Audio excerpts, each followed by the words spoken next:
Bonjour à tous ce matin. Ça va bien? Après avoir chanté ce qu'on vient de chanter, ça ne peut pas faire autrement, hein? Hein? Alors ce matin, j'aimerais vous amener faire un voyage avec moi dans l'un des plus beaux textes de la Bible. En fait, ce que nous allons regarder ensemble se trouve en quelque sorte à boucler la boucle, non seulement du livre de l'Apocalypse, mais aussi de toute la Bible. Ce passage nous amène dans les nouveaux cieux, la nouvelle terre, dans l'éternité avec Dieu. Dans Ecclésiaste, chapitre 3, verset 11, la Bible nous dit que Dieu a mis dans le cœur de l'homme la pensée de l'éternité. Et par conséquent, s'il existe un sujet qui devrait intéresser tous les êtres humains qui sont sur cette planète, c'est bien celui du ciel, n'est-ce pas? Si nous sommes chrétiens, eh bien, nous savons tous que le ciel, c'est notre destinée suprême. Le ciel, c'est en fait le couronnement de notre foi en Jésus-Christ. Merci beaucoup, monsieur.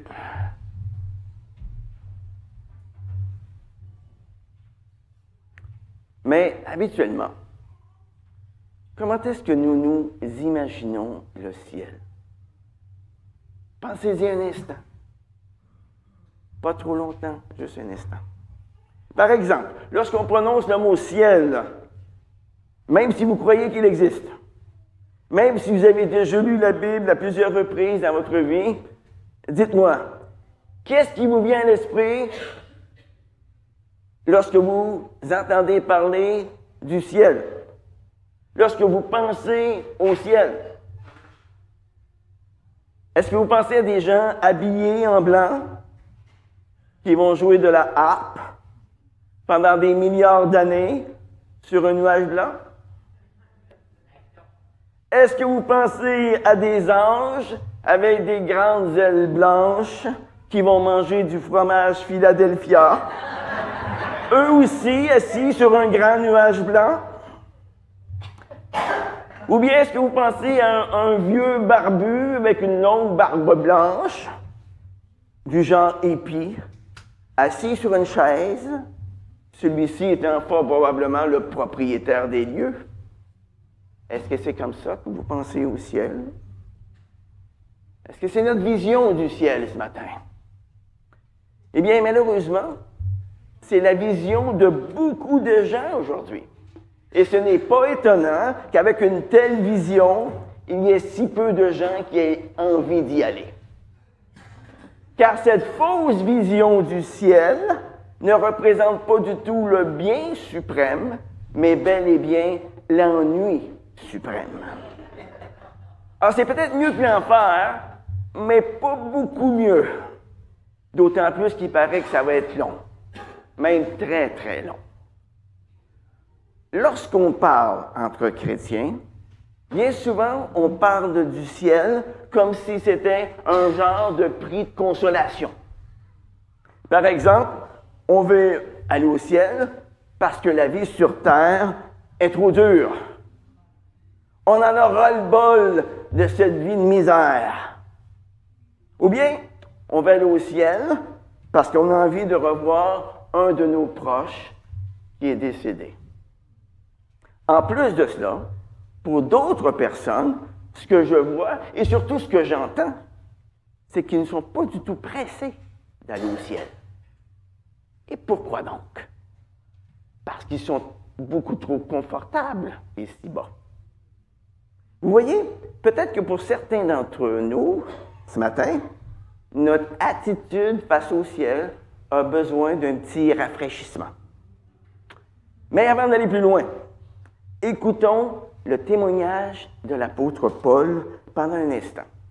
Dans 2 Corinthiens chapitre 12, versets 2 à 4, l'apôtre Paul nous raconte qu'au début de sa vie chrétienne, il a été ravi jusqu'au 3e ciel et qu'il a même été enlevé au paradis pendant un certain temps. Et à partir de ce moment-là, eh bien, son attitude à l'égard du ciel était complètement bouleversée. Écoutez ce qu'il nous dit dans Philippiens chapitre 1, versets 21-23. « Car pour moi, Christ est ma vie et la mort, mais un gain. J'ai le désir de m'en aller et d'être avec Christ, ce qui est de beaucoup le meilleur. » Écoutez aussi ce qu'il a à nous dire dans 2 Corinthiens chapitre 5, verset 8. « Nous sommes pleins de courage et nous aimons mieux quitter ce corps et demeurer auprès du Seigneur. » D'après ces versets, quel était le plus grand désir de l'apôtre Paul? Quitter ce corps afin de demeurer auprès du Seigneur, n'est-ce pas? Mais est-ce que c'est comme cela que la majorité des chrétiens conçoivent leur mort? Il est où le problème? Il est où le problème? Le problème, c'est que nous ne l'avons jamais vu, le ciel. Et nous ne nous rendons pas compte du tout de toute la gloire, de toute la beauté du ciel. Le problème, c'est que nous habitons présentement au milieu de Babylone à longueur de journée. Et nous sommes sous l'influence de sa publicité d'enfer qui dit à qui veut bien l'entendre qu'on va avoir du fun avec notre chum en enfer. Vous avez déjà entendu ça?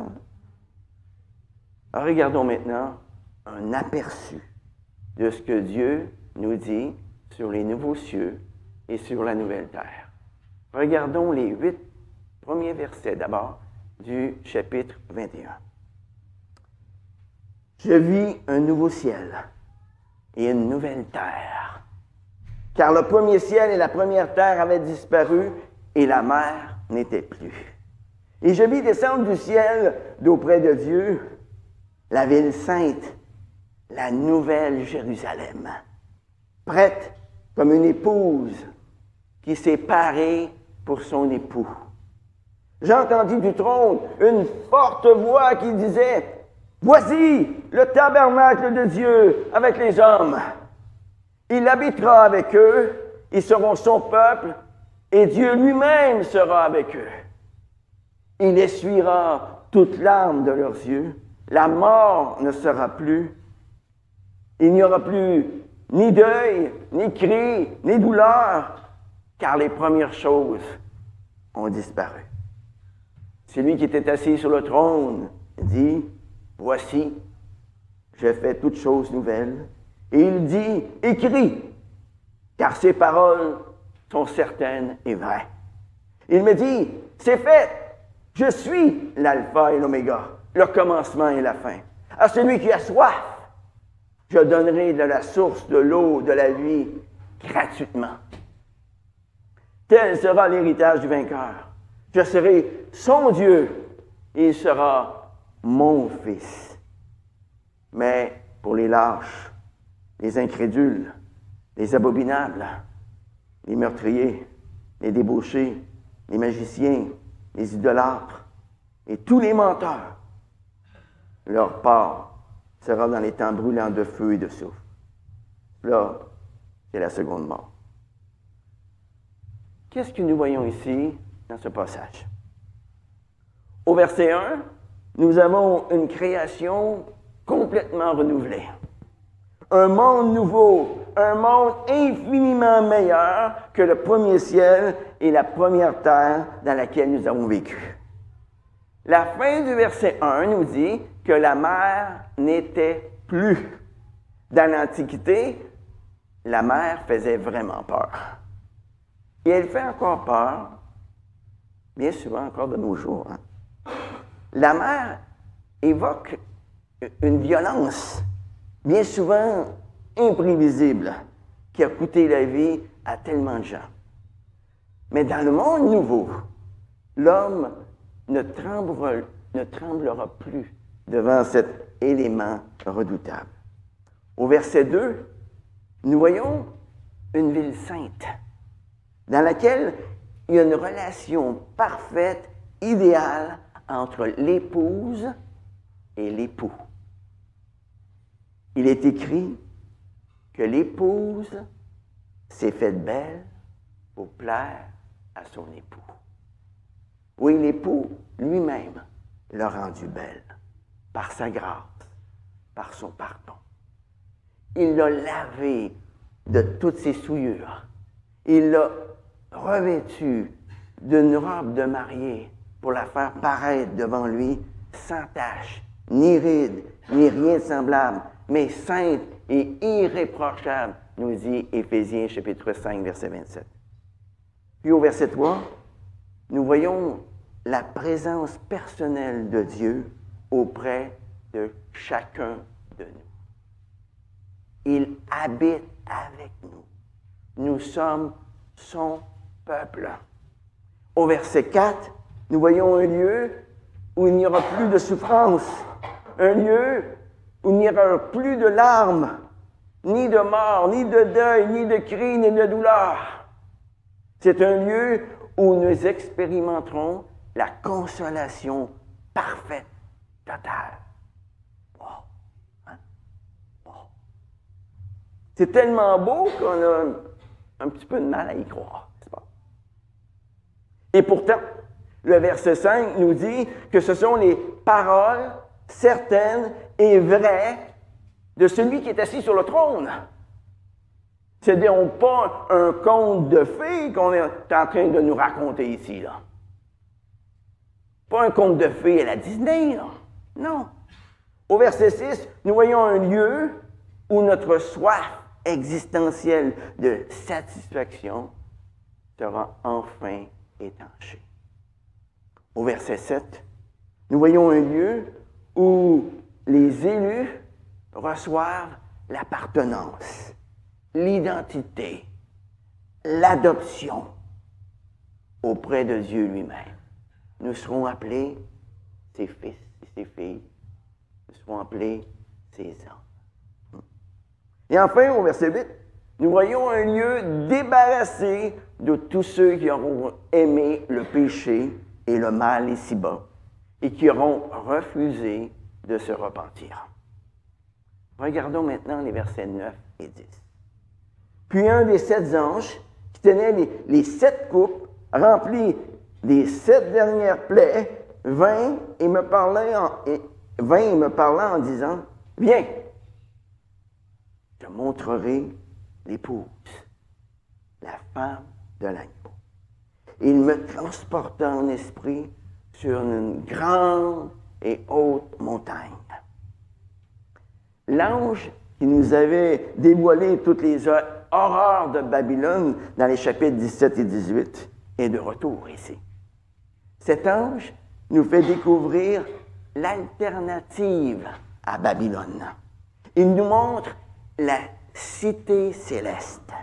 Il nous montre l'épouse de l'agneau.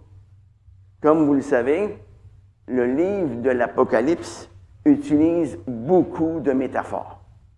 Par exemple, dans Apocalypse, chapitre 5, Jésus est à la fois appelé un lion et un agneau. Et ici, au verset 9 et 10, nous voyons que la nouvelle Jérusalem est à la fois une épouse et une ville. Vous vous souvenez, au chapitre 18, verset 4, il y a un appel qui a retenti à ce moment-là. C'est un appel à sortir de Babylone, de quitter cette ville. Et je me rappelle vous avoir posé la question, mais on va aller où? Eh bien, nous voyons ici la réponse au verset 10. C'est dans la ville sainte, la nouvelle Jérusalem, où nous sommes tous invités à aller. Au verset 10, nous remarquons que l'ange n'amène plus Jean sur les 7 collines de Babylone, mais il l'amène sur une grande et haute montagne qui surplombe toute la civilisation humaine. Il me montra la ville sainte, Jérusalem, qui descendait du ciel d'auprès de Dieu. Et à partir de là, ce que cet ange va nous montrer en 3 étapes successives, c'est comme un zoom progressif de cette ville magnifique. Le but de ce zoom progressif, c'est de nous aider à prendre conscience de toute la splendeur du ciel, afin qu'à l'exemple de l'apôtre Paul, nous aussi, nous ayons vraiment le goût d'y aller. Tout d'abord, l'ange nous montre l'extérieur de cette cité céleste. Écoutez bien, il nous l'a décrit dans les versets 11 à 21. Elle avait la gloire de Dieu. Son éclat était semblable à celui d'une pierre très précieuse, d'une pierre de jaspe transparente, comme du cristal. Elle avait une grande et haute muraille. Elle avait 12 portes, et sur les portes, 12 anges. Des noms y étaient inscrits, ceux des 12 tribus des fils d'Israël. À l'Orient, 3 portes, au Nord, 3 portes, au Midi, 3 portes, et à l'Occident, 3 portes. La muraille de la ville avait 12 fondements, et sur eux, les 12 noms des 12 apôtres de l'agneau. Celui qui me parlait avait pour mesure un roseau d'or, afin de mesurer la ville, ses portes et sa muraille. La ville avait la forme d'un carré. Sa longueur était égale à sa largeur. Il mesura la ville avec le roseau, 12 000 stades. La longueur, la largeur et la hauteur en étaient égales. Il mesura la muraille, 144 coudées. Mesure d'homme était celle de l'ange. La muraille était construite en jaspe et la ville était d'or pur, semblable à du verre pur. Les fondements de la muraille de la ville étaient ornés de pierres précieuses de toute espèce. Le premier fondement était de jaspe, le deuxième de saphir, le troisième de chalcédoine, le quatrième d'émeraude, le cinquième de sardonyx, le sixième de sardoine, le septième de chrysolite, le huitième de béryl, le neuvième de topaze, le 10e de chrysoprase, le 11e d'hyacinthe et le 12e d'améthyste. Les 12 portes étaient 12 perles. Chacune des portes était d'une seule perle. La place de la ville était d'or pur, comme du verre transparent. Wow! Alors qu'on s'approche de cette ville tout à fait grandiose, on découvre petit à petit son aspect extérieur. On contemple sa grande et haute muraille, ses portes, ses fondements. Et au verset 11, la première chose que nous constatons à propos de cette ville, c'est son rayonnement. Regardez le verset 11. Elle avait la gloire de Dieu, son éclat était semblable à celui d'une pierre très précieuse, d'une pierre de jaspe transparente comme du cristal. Wow! La Nouvelle Jérusalem, c'est une ville où il n'y a pas de ténèbres. C'est une ville où tout est transparent d'un bout à l'autre. Vous vous souvenez de Babylone, dans les chapitres 17 et 18? Babylone était la cité de ce monde, qui, à l'exemple de nos grandes villes d'aujourd'hui, paraissait très séduisante de loin. Et quand on la regardait de loin, ouais, elle semblait vraiment extraordinaire. Mais le problème, on l'a vu au chapitre 17 et 18, c'est que lorsque tu entres dans cette ville, que tu t'approches de ces ruelles, eh bien là, tu découvres son vrai visage. Dans la ville de Babylone, qu'est-ce que tu vois? Eh bien, tu vois la misère humaine. Tu vois la souffrance. Tu vois la pauvreté. Tu vois les sans-abri. Tu vois l'injustice. Tu vois la perversité. Tu vois l'exploitation de l'être humain sous toutes ses formes. Les amis, la vraie ville lumière, ce n'est pas Paris, C'est pas New York. C'est pas Dubaï. C'est pas la ville de Montréal non plus.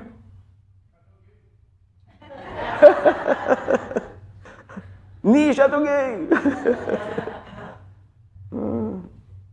La vraie ville lumière, c'est la cité céleste qui est décrite ici et qui est illuminée de la gloire éclatante de Dieu. Il n'y a absolument rien de caché dans cette ville, il n'y a absolument rien à cacher non plus. Tout est infiniment pur, tout est infiniment transparent. Cette ville, nous dit le verset 11, est transparente comme du cristal. Il ne se passe rien de malhonnête dans cette ville. Il n'y a rien de frauduleux. Ça ne ressemble pas du tout à ce qu'on voit dans notre monde d'aujourd'hui, où tout nous semble sale, louche, obscur, et où tout est caché.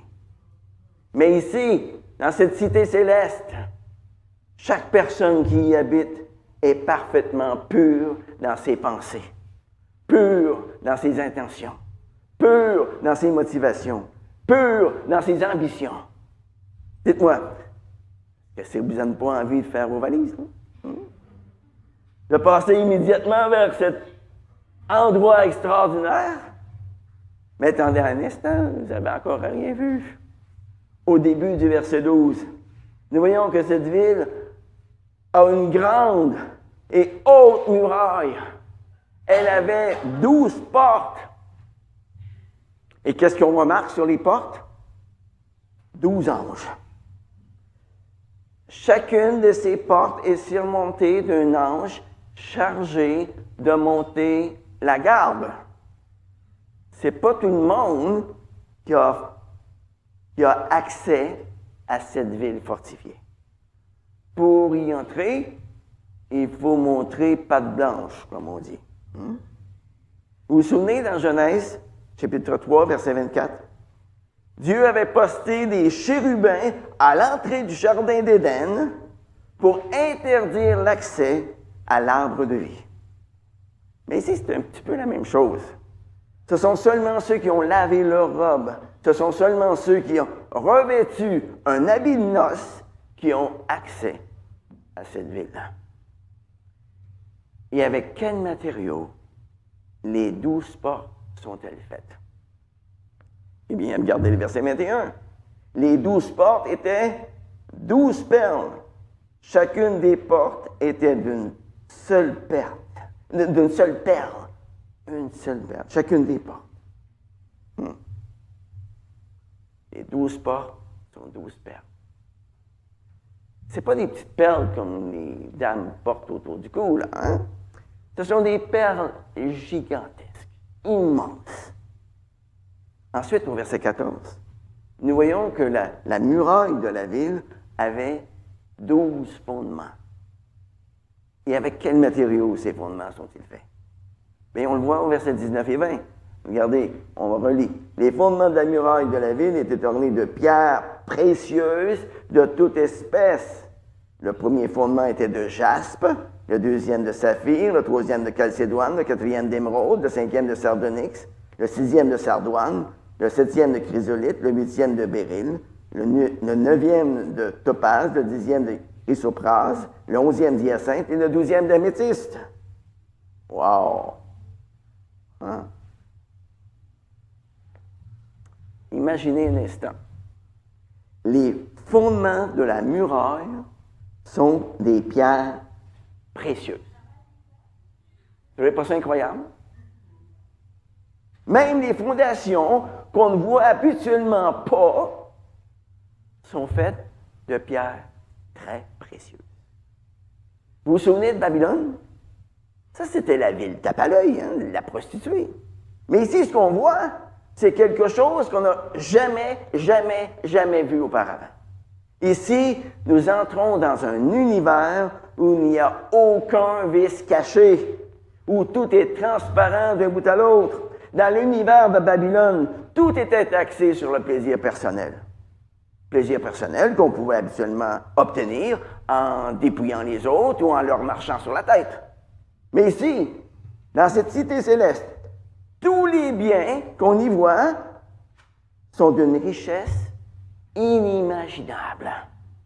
Ils appartiennent à qui? À tout le monde. Il n'y a aucun propriétaire attitré ici, là. Nous sommes tous, sans exception, des copropriétaires. Vous voyez, le ciel, ce n'est pas un lieu de loisir où on peut jouir en privé de nos biens.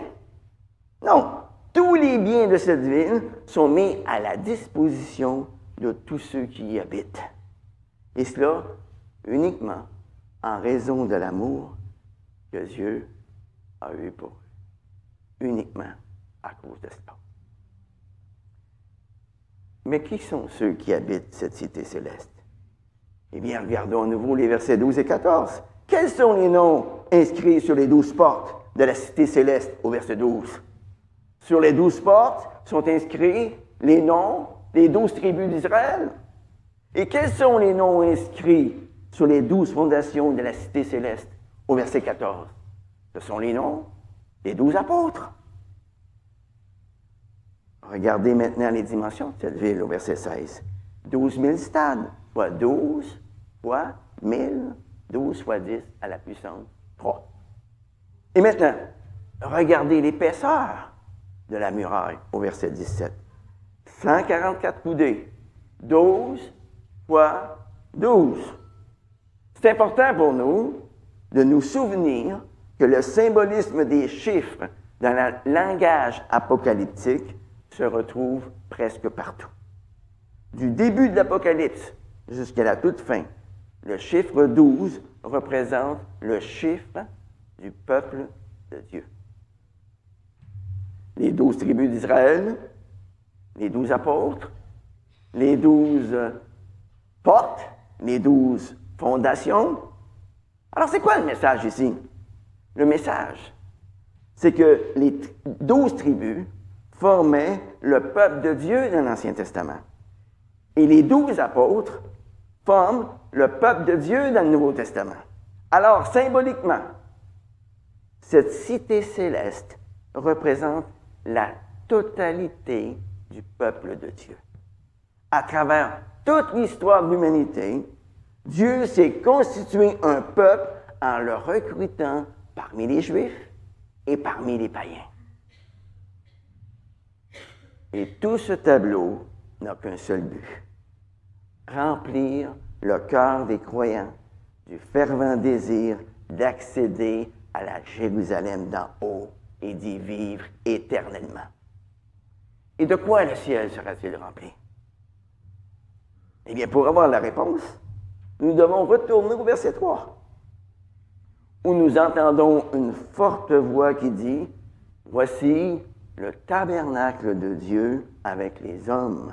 Il habitera avec eux, ils seront son peuple, et Dieu lui-même sera avec eux. » Le ciel, les amis, sera rempli de la présence de Dieu, entouré de tout son peuple. Dans le ciel, nous serons pour toujours libérés de la prison de notre ego. Dans le ciel, je ne parlerai plus de mes problèmes. Je ne parlerai plus de mes projets, de mes ambitions, de mes talents, de mon expérience, de ma vie. Dans le ciel, il n'y aura plus non plus de place pour des albums photos remplis de selfies.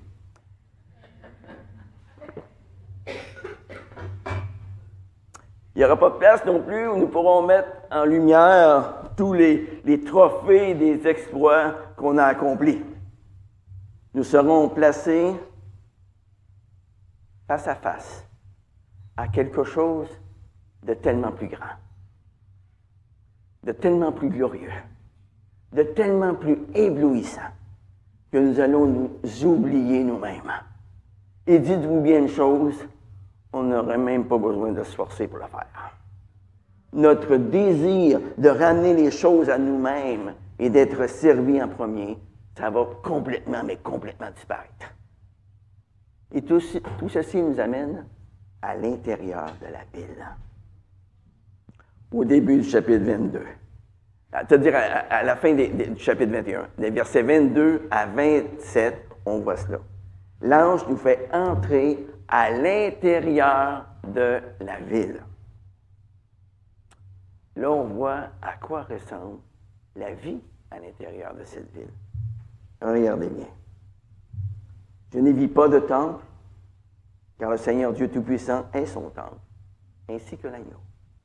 La ville n'a besoin ni du soleil, ni de la lune pour y briller, car la gloire de Dieu l'éclaire, et l'agneau est son flambeau.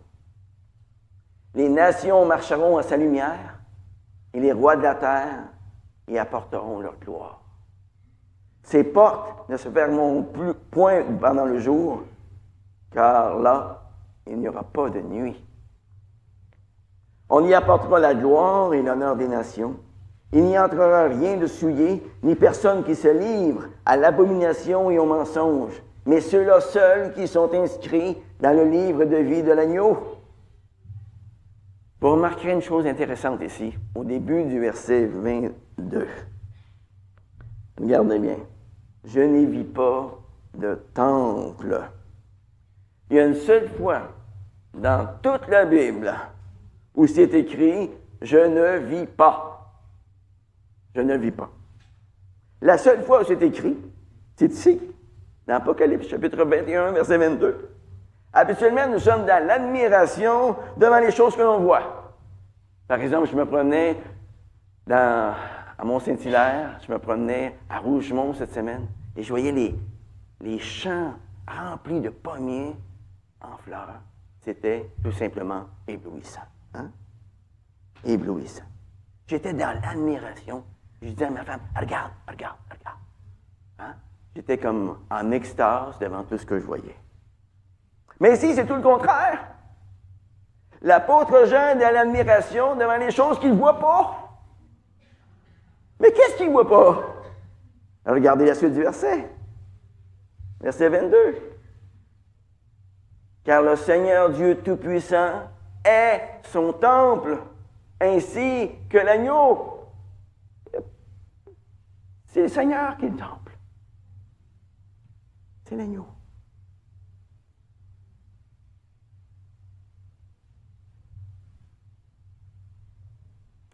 Qu'est-ce que ça veut dire? Eh bien, si on revient au verset 16, vous remarquerez un détail qui vous a peut-être échappé tantôt. Au point de départ, retournons au verset 16. La ville avait la forme d'un carré. Sa longueur était égale à sa largeur. Il mesurait la ville avec le roseau 12 000 stades. La longueur, la largeur et la hauteur en étaient égales. Wow!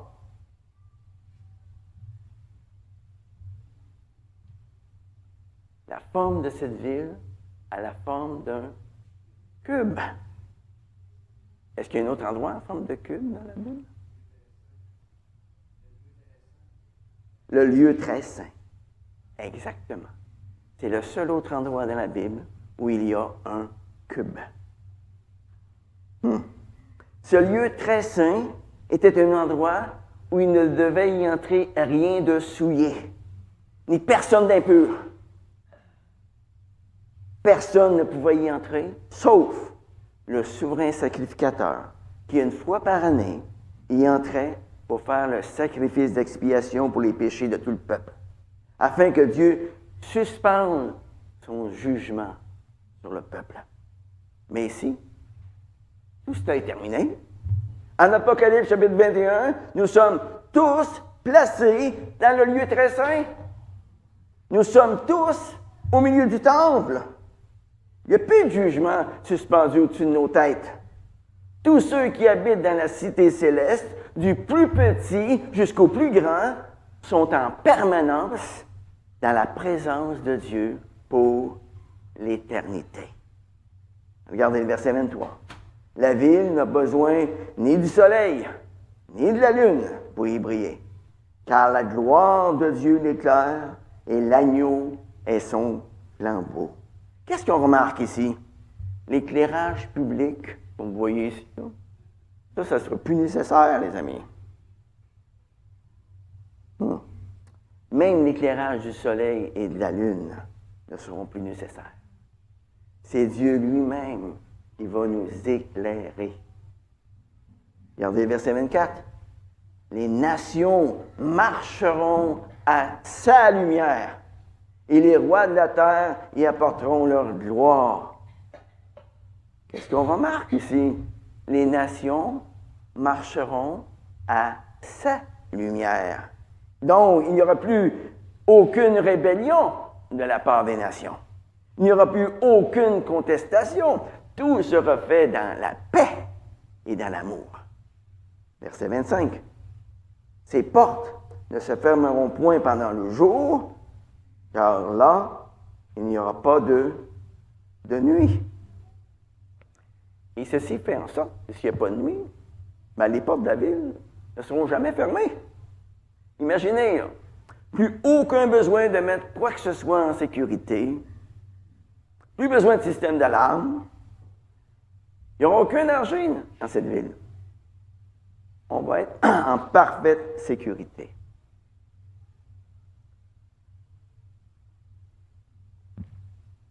Il n'y aura plus aucune menace, aucune rébellion. Regardez maintenant les versets 26 et 27. On y apportera la gloire et l'honneur des nations. Il n'y entrera à rien de souillé, ni personne qui se livre à l'abomination et au mensonge, mais ceux-là seuls qui sont inscrits dans le livre de vie de l'agneau. Comme nous le voyons ici, cette ville attirera des gens de toutes les nations. Et remarquez bien une chose, ces gens-là auront tous été parfaitement purifiés par le sang de l'agneau, car ils ont tous été inscrits dans le livre de vie de l'agneau. Tous, sans exception. Par conséquent, dans cette cité céleste, il n'y aura plus d'orgueilleux. Il n'y aura plus de jaloux. Il n'y aura plus de personnes remplies d'amertume. Non. Il n'y aura plus de pornographie. Il n'y aura plus d'impureté. Il n'y aura plus d'hypocrisie. Il n'y aura plus de malfaiteurs. Il n'y aura plus de prison. Il n'y aura plus personne qui manque d'amour envers Dieu. Chacun aimera véritablement son prochain comme lui-même. Avez-vous déjà entendu parler d'un endroit aussi rassurant? N'est-ce pas merveilleux? Mais c'est pas tout. Le meilleur est encore à venir. Dans les 5 derniers versets, les 5 premiers versets du chapitre 22, dans Apocalypse, chapitre 22, versets 1 à 5, l'ange nous fait pénétrer sur la place centrale de la cité céleste, le centre-ville, comme on dit, au cœur même de cette ville. Lisons d'abord les 3 premiers versets. Il me montra le fleuve d'eau de la vie, limpide comme du cristal, qui sortait du trône et de l'agneau. Au milieu de la place de la ville et sur les 2 bords du fleuve, remarquez bien, sur les 2 bords du fleuve, se trouve l'arbre de vie qui produit 12 récoltes et donne son fruit chaque mois. Les feuilles de l'arbre servent à la guérison des nations. Il n'y aura plus d'anathème. Le trône de Dieu et de l'agneau sera dans la ville. Les serviteurs le serviront. Dites-moi, est-ce que vous voyez où nous sommes ici? Les versets 1 et 3 nous disent que nous sommes devant le trône de Dieu et de l'agneau. Et les versets 1 et 2 nous disent que nous sommes dans un jardin près d'un fleuve, le fleuve d'eau de la vie. Dans Apocalypse, chapitres 4 et 5,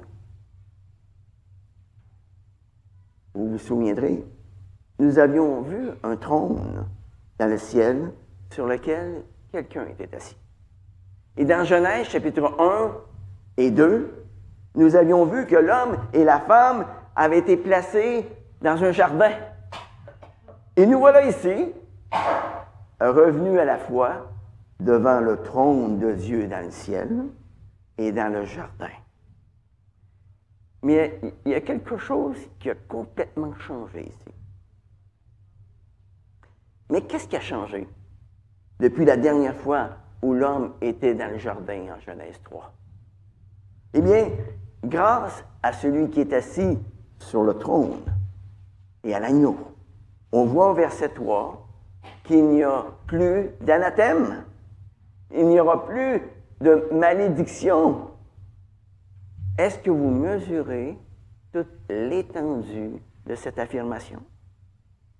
Quel était le grand problème de l'humanité depuis Genèse 3? Eh bien, dû à la chute de l'homme, à partir du moment où l'homme a décidé de gérer sa vie à sa manière, eh bien, l'homme fut placé sous la malédiction. Et aujourd'hui, si vous regardez les nouvelles à la télé, si vous prenez le temps de regarder la société en général, qu'est-ce que vous voyez? C'est la malédiction à tous les niveaux. Mais à cause de ce que l'agneau a fait, à cause de l'action de celui qui est assis sur le trône, nous pouvons retourner à un endroit où il n'y aura plus de malédiction, un endroit où nous serons dans la présence même de Dieu. Quant au chemin qui conduit à l'arbre de vie, il ne sera plus fermé. Il ne sera plus fermé par des anges avec des épées flamboyantes, comme dans Genèse chapitre 3, verset 24. Mais toutes les nations pourront y manger constamment leurs fruits. L'humanité ne cherchera plus à s'abreuver dans 1001 citernes crevassées qui ne retiennent pas l'eau. Hein? Mais elles pourront boire à ce fleuve. Elles pourront y boire l'eau de la vie. Imaginez un instant, dans la cité céleste, dans la nouvelle Jérusalem, il y aura la guérison universelle. Il y aura l'abondance universelle. Et nous aurons accès à un bien-être universel. Mais n'allons surtout pas nous imaginer que toutes ces promesses nous ont été données pour notre vie ici-bas maintenant. Non, c'est bel et bien pour les nouveaux cieux et pour la nouvelle terre. Toutes les promesses de Dieu vont s'accomplir, mais seulement le jour où nous serons au milieu de la ville, devant le trône de Dieu et devant l'agneau. Et à ce moment-là, plutôt que de nous cacher comme Adam et Ève derrière nos feuilles de figuier, nous prendrons plaisir à sa lumière. Il n'y aura plus de culpabilité. Il n'y aura plus de fuite devant Dieu. Apocalypse 22, verset 4, ajoute « Ils verront son visage et son nom sera sur leur front. » Vous vous souvenez de ce que le prophète Ésaïe a dit lorsqu'il a vu le trône et le visage de Dieu dans Ésaïe, chapitre 6, verset 5? Alors il dit « Malheur à moi, je suis perdu, car je suis un homme dont les lèvres sont impures. J'habite au milieu d'un peuple dont les lèvres sont impures. Et mes yeux ont vu le roi, l'Éternel des armées. » Mais ici, le verset 4 nous dit que nous verrons tous son visage et que nous vivrons. Nous n'aurons plus peur. Nous verrons la gloire de Jésus tous les jours, éternellement, selon la voir. Et nous vivrons. Imaginez, nous ferons partie de la foule du chapitre 4 de l'Apocalypse. Nous ferons partie de la foule du chapitre 5 de l'Apocalypse. Nous ferons partie de la foule du chapitre 7 de l'Apocalypse. Nous ferons partie de la foule du chapitre 11 de l'Apocalypse. Nous ferons partie de la foule du chapitre 14 de l'Apocalypse. Nous ferons partie de la foule du chapitre 19 de l'Apocalypse. Nous serons dans le jardin de Dieu. Nous serons devant son trône. Et là, nous chanterons à plein poumon les louanges de celui qui nous a aimés, de celui qui nous a délivrés de nos péchés par son sang, de celui qui a fait de nous un royaume de sacrificateurs pour Dieu son Père. Et enfin, le verset 5 nous dit, la nuit ne sera plus. Ils n'auront besoin ni de la lumière d'une lampe, ni de la lumière du soleil, parce que le Seigneur Dieu les éclairera et ils régneront au siècle des siècles.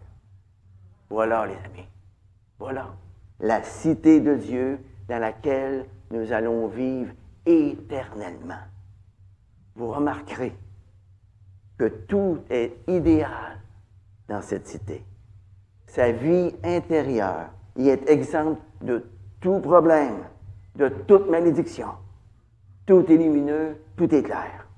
Ce sera un lieu où tous les êtres humains pourront vivre heureux et en harmonie, car il n'y aura rien de souillé dans ce lieu. Pensez un instant à une vacance inoubliable que vous avez eue dans votre vie. Eh bien, tout cela n'est qu'une très faible image de ce que sera le ciel. Cette vie dans le ciel sera tout simplement merveilleuse. Tout ce à quoi Dieu nous a programmé à désirer pour notre existence ici-bas, eh bien, nous l'aurons complètement. Nous l'aurons éternellement au ciel, dans un environnement extraordinaire qui nous sera gracieusement offert par Dieu lui-même. Nous serons pleinement comblés par la présence de notre époux durant toute l'éternité. Amen. Prions. Père Céleste, nous sommes tes rachetés. Nous sommes tes pardonnés. Nous sommes tes sanctifiés. Et un jour, nous serons pour toujours en ta présence et nous verrons ta gloire éternellement. Oh Seigneur, lorsque nos pensées s'agitent au-dedans de nous, donne-nous la sagesse de nous arrêter. Donne-nous la sagesse de prendre conscience de qui tu es vraiment. Et à l'exemple de l'apôtre Paul, fais-nous réaliser qu'il n'y a pas de commune mesure entre les souffrances du temps présent et la gloire à venir qui sera révélée pour nous. Fais-nous comprendre la beauté, la pureté, la sainteté parfaite de ton ciel. Fais-nous réaliser que c'est là notre véritable chez nous. Donne-nous une vision toujours plus claire de la vie merveilleuse que nous aurons avec toi dans l'éternité. Et que nous puissions nous exclamer avec l'apôtre Jean à la toute fin de ce chapitre 22. Amen. Viens, Seigneur Jésus. Amen.